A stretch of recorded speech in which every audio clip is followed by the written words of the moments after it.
એક સમયે દેવલોકમાં બ્રહ્માજી, વિષ્ણુજી અને શંકર ભગવાન સહિતના તમામ દેવી દેવતાઓ ખૂબ પ્રેમથી બેસીને હસી ખુશીથી વાતો કરી રહ્યા હતા. ચારે તરફ મધુર દૃશ્ય હતું અને આછી આછી સુનહેરી હવા ચાલી રહી હતી. સાંજનો સમય થવા આવ્યો હતો. ભક્તગણો પોતપોતાના ધ્યાનમાં લીન હતા અને મંદિરોમાં આરતીઓ શરૂ થવાની તૈયારી હતી. ત્યાં જ નારદજી મહારાજ પ્રગટ થયા. નારદ બાબા નારાયણ નારાયણનો જાપ કરતા ત્યાં આવ્યા. શંકર ભગવાને પૂછ્યું, બોલો નારદ, કેમ આવવાનું થયું? નારદજી બોલ્યા, મહારાજ, આપ સૌ એકસાથે બેસીને આટલી મીઠી મીઠી વાતો કરી રહ્યા છો, તે દ્રશ્ય ખૂબ સુંદર લાગે છે. શું કોઈ ખાસ વાત છે? શિવજીએ કહ્યું, નવરાત્રિ ચાલી રહી છે. ભક્તગણો પોતાના ધ્યાનમાં મગ્ન છે. જુઓ, કોઈ મંદિરમાં, કોઈ ઘરમાં જે નવરાત્રિ નથી કરતો તે પણ ધ્યાન ધરી રહ્યો છે. માતાને જોઈને મસ્તક ઝુકાવી દે છે. આટલું સાંભળીને નારદજી હસીને બોલ્યા, મહારાજ, મારે તમને એક પ્રશ્ન પૂછવો છે. શું આપ તેનો જવાબ આપી શકશો? શંકર ભગવાને કહ્યું, બોલો, શું વાત છે? માતા પાર્વતીએ પણ ઊંચા અવાજે કહ્યું, નારદજી, બોલો, શું સવાલ પૂછવા આવ્યા છો? નારદજીએ પૂછ્યું, 9 દિવસનો આટલો લાંબો સમય જે લોકો કષ્ટ સહન કરીને વ્રત કરે છે તે કરવાથી શું ફળ મળે છે? શંકર ભગવાન અને માતા પાર્વતી મંદ મંદ હસતા સમજાવવા લાગ્યા. સાંભળો, એક ગામમાં એક વેપારી રહેતો હતો. વેપારીને 7 દીકરા અને 1 દીકરી હતી. વેપારી, તેમની પત્ની અને ઘરમાં રહેતી એક વૃદ્ધ માતા એમ 10 સભ્યોનો તેમનો પરિવાર હતો. વેપારી ખૂબ સત્યનિષ્ઠ હતો. તે ક્યારેય કોઈની સાથે લડાઈ ઝઘડો કરતો નહોતો. તેના આંગણે જે કોઈ મહેમાન આવતો તેની તે મોટા પ્રેમથી સેવા ચાકરી કરતો. તે દરેકને પોતાના ઘરે ભોજન કરાવતો. તેના ઘરેથી કોઈ પણ ભૂખ્યો પાછો જતો નહીં, ભલે ને પછી તેને પોતે ભૂખ્યા રહેવું પડે. એક દિવસ વેપારીએ મહેનત કરીને થોડું અનાજ ભેગું કર્યું અને તેની પત્નીને આપીને કહ્યું કે ભોજન બનાવી દે.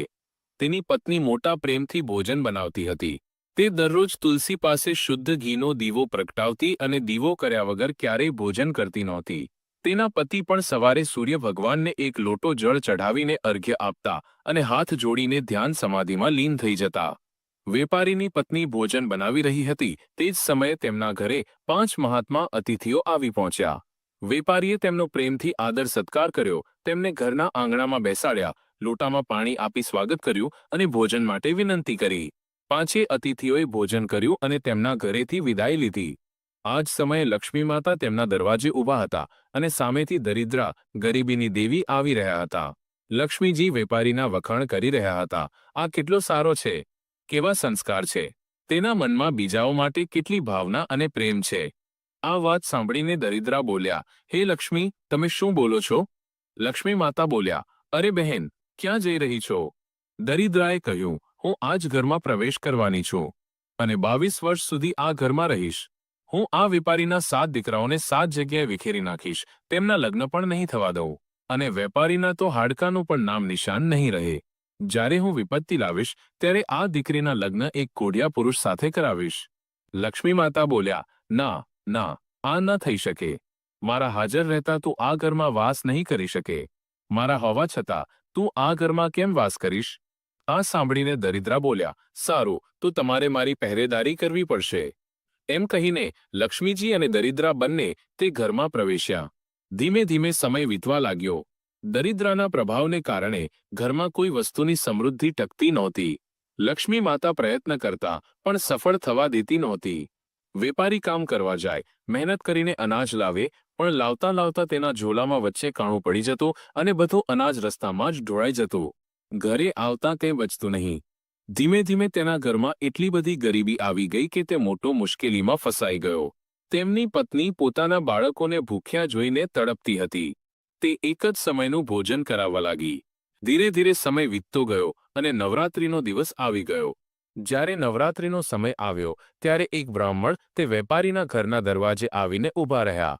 વેપારીની પત્નીએ બ્રાહ્મણને જોયા અને બોલી, મહારાજ, આજે મારા ઘરે આપ પધાર્યા છો, મને ખૂબ સારું લાગી રહ્યું છે. બ્રાહ્મણને ખબર નહોતી કે આ ઘરમાં ખાવા માટે અનાજનો એક દાણો પણ નથી. વેપારીની પત્ની બ્રાહ્મણને અંદર લઈ ગઈ. તે બોલી, મહારાજ, ઘણા વર્ષો પછી આજે મારા ઘરે અતિથિ આવ્યા છે. તેણે થાળીમાં પાણી લઈને બ્રાહ્મણના ચરણ ધોયા અને પોતાના હાથે મોટા પ્રેમથી નમન કર્યું. ત્યારબાદ જ્યારે ભોજનની વાત આવી ત્યારે તેની આંખોમાં આંસુ ભરાઈ ગયા. વેપારીની પત્ની રડતા રડતા કહે છે, મહારાજ, હું શું કહું? આજે તમને ભોજન કરાવવા માટે મારી પાસે કંઈ નથી. મારા 7 દીકરા છે. મેં આજે 7 દીકરાને ઘરની બહાર કાઢી મૂક્યા છે, કારણ કે 3 દિવસથી મારા ઘરમાં ચૂલો સળગ્યો નથી. મારા દીકરા ભૂખથી બેહાલ થઈને રડતા હતા. મેં કહ્યું, જાઓ, કમાઓ અને કંઈક અનાજ લાવો. ખબર નથી મારા દીકરા કઈ હાલતમાં હશે. મને ડર લાગે છે કે કદાચ તેઓ આપસમાં લડી ન પડે, જો કે મારા દીકરા ક્યારેય આપસમાં લડતા નથી. તે બ્રાહ્મણ બોલ્યા, હે દેવી, મારી એક વાત ધ્યાનથી સાંભળો. હે દેવી, કાલે અમાસ છે અને શનિવાર પણ છે. શનિવારે તમે પીપળે દીવો કરો છો? વેપારીની પત્નીએ કહ્યું, ના મહારાજ, હું નથી કરતી. બ્રાહ્મણ બોલ્યા, તો સાંભળો, કાલે વહેલી સવારે ઉઠીને પીપળાના મૂળમાં જઈને શરબત નાખજો.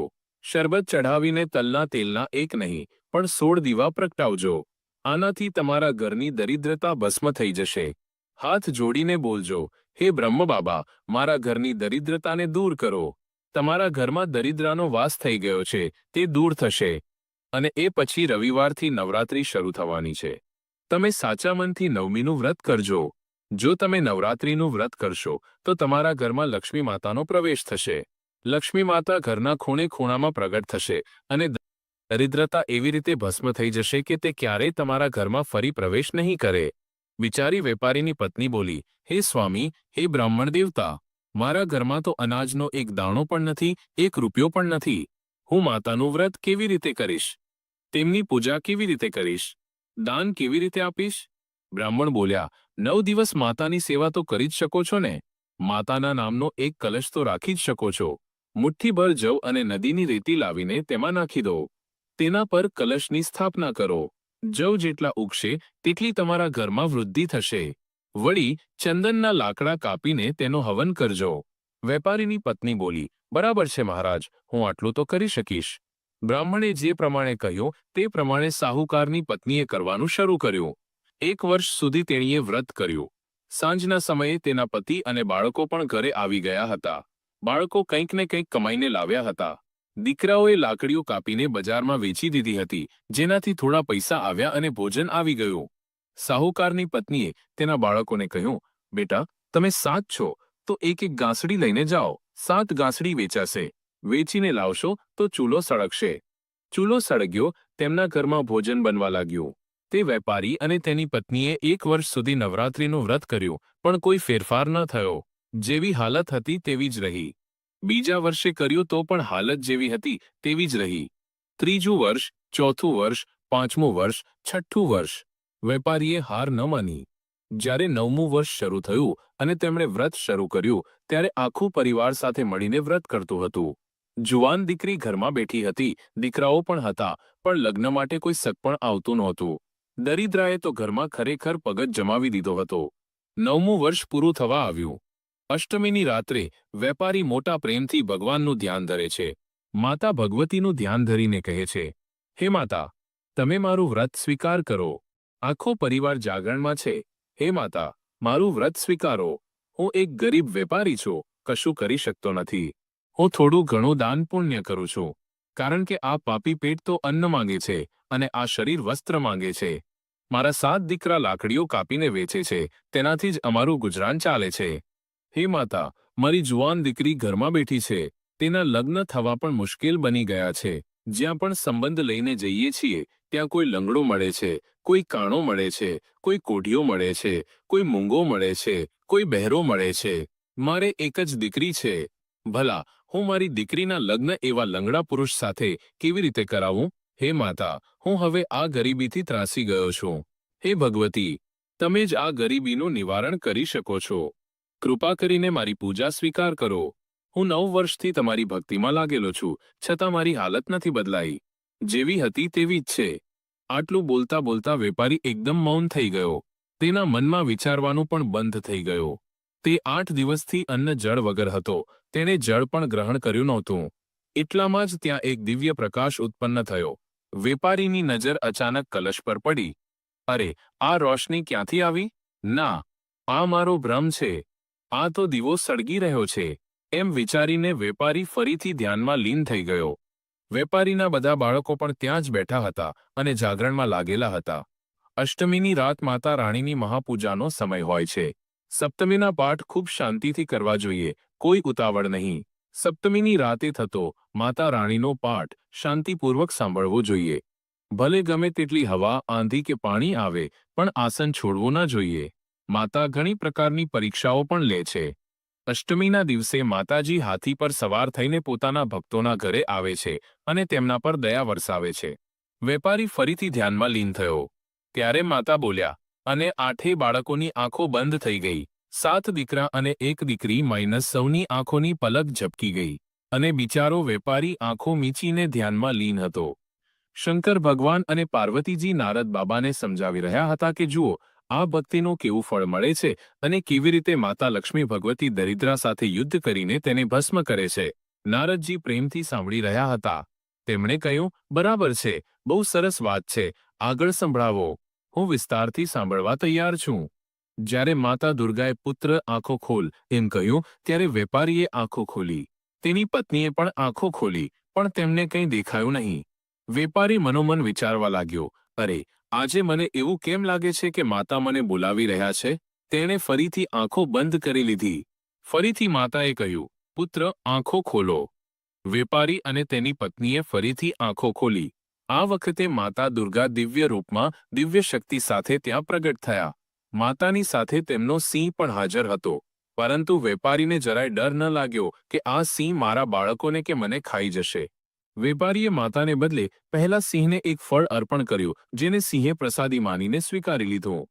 માતા બોલ્યા, પુત્ર, કોઈ વરદાન માંગો. હું તારી ભક્તિ અને પૂજાથી પ્રસન્ન છું, કંઈક માંગ. વેપારી બોલ્યો, હે માતા, હે ભગવતી, હું શું માંગુ? આપના જે દર્શન થયા છે તેનાથી મોટું મારા માટે કંઈ નથી. આનાથી મોટું બીજું કંઈ હોઈ શકે નહીં. માતા બોલ્યા, ના પુત્ર, તું માંગ, હું તને વરદાન આપવા તૈયાર છું. વેપારીએ કહ્યું, હે માતા, હું તો બસ એટલું જ વરદાન માંગુ છું કે જે પણ મારા દ્વારે અતિથિ બનીને આવે, હું તેની સેવા કરી શકું. હું તેને લોટામાં પાણી આપીને મુઠ્ઠીભર ભોજન કરાવી શકું. આનાથી વધારે હું કંઈ નથી માંગતો.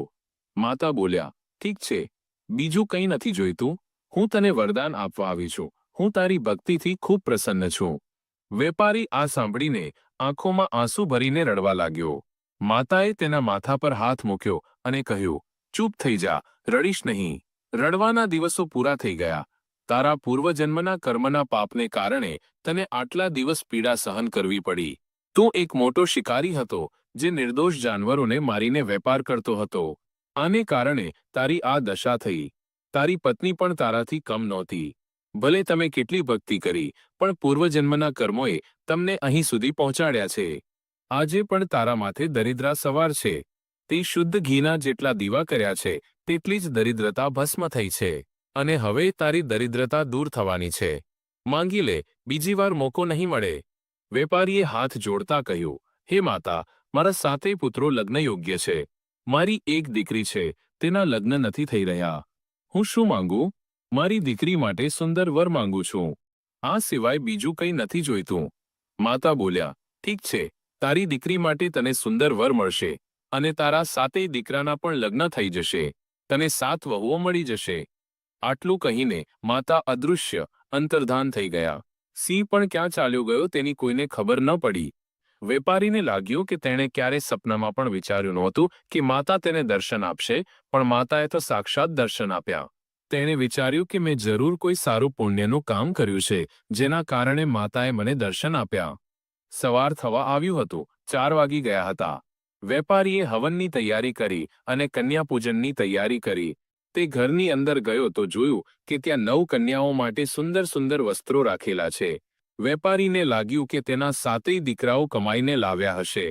કન્યા ભોજન માટે તેના ઘરમાં કશું જ અનાજ નહોતું, પણ ત્યાં દૂધ, ચોખા અને ખાંડ, સાકર રાખેલા હતા. વેપારીની પત્ની હવનની તૈયારીમાં લાગી ગઈ. બાકીનું પૂજાપાઠ પણ પૂરું થયું. હવન કરાવ્યો અને કન્યા ભોજન તૈયાર કરીને રાખ્યું. 9 કન્યાઓને બોલાવીને જ્યારે ભોજન કરાવવા લાગી ત્યારે તેમને વસ્ત્રનું દાન કર્યું. 9 કન્યાઓએ ખુશ થઈને પોતાના વસ્ત્રો ખોલીને જોયા તો તેઓ ખુશીથી ઉછળી પડ્યા અને કહેવા લાગી, અરે, અમે બધાના ઘરે જતા હતા તો કોઈ 2 પૈસા કે 1 પૈસો આપતું હતું, પણ આજે અમને વસ્ત્રો મળ્યા છે. આજે અમે ખૂબ ખુશ છીએ. આજની અમારી ખુશી તો અપાર છે. આવા વસ્ત્રો તો અમે જીવનમાં ક્યારેય પહેર્યા નથી. આટલું કહીને નવે કન્યાઓએ ભોજન કર્યું અને તરત જ ત્યાં નવા વસ્ત્રો પહેરી લીધા. નવા વસ્ત્રો પહેરીને તેઓ વેપારીના આંગણામાં નાચવા લાગી. આ જોઈને આસપાસના મહોલ્લાના લોકો ભેગા થઈ ગયા અને કહેવા લાગ્યા, અરે, આજે આ વેપારીના ઘરમાં આટલું બધું ક્યાંથી આવ્યો? જે રોજ લાકડીઓ કાપીને કમાઈને લાવનાર છે, ભૂખે મરનારો છે, વસ્ત્ર વગર રહેનારો છે, તેના ઘરમાં આજે સુંદર વસ્ત્રો પહેરીને દીકરીઓ નાચી રહી છે. અને જુઓ, આ તો બધાને ભોજન કરાવતા કરાવતા જ ગરીબ રહ્યો છે. જો તે ગરીબોને ભોજન ન કરાવતો હોત તો તેની ગરીબી ક્યારનીએ દૂર થઈ ગઈ હોત. આજે પણ જુઓ, કન્યાઓ આવી છે અને બધાને સુંદર કપડાં આપી દીધા. નવે કન્યાઓએ વેપારીના સાતેય પુત્રોના માથા પર હાથ મૂક્યો અને પુત્રીના માથા પર પણ હાથ મૂક્યો અને કહ્યું, હે વેપારીના પુત્રો, હે ભાઈઓ, તમે અમને સારા વસ્ત્રોનું દાન કર્યું છે. હવે તમારા પણ નવા જોડા વસ્ત્રો પહેરવાના દિવસો આવી ગયા છે. તમારા ઘરમાં ધન ધાન્યથી ભરાઈ જશે. ખુશીઓ ઘરમાં લહેરાશે. હવાના એક ઝોંકા સાથે દરિદ્રતા દૂર થઈ જશે. અને ધીમી અને સ્થાયી ગતિથી માતા લક્ષ્મી પ્રવેશ કરી રહ્યા છે.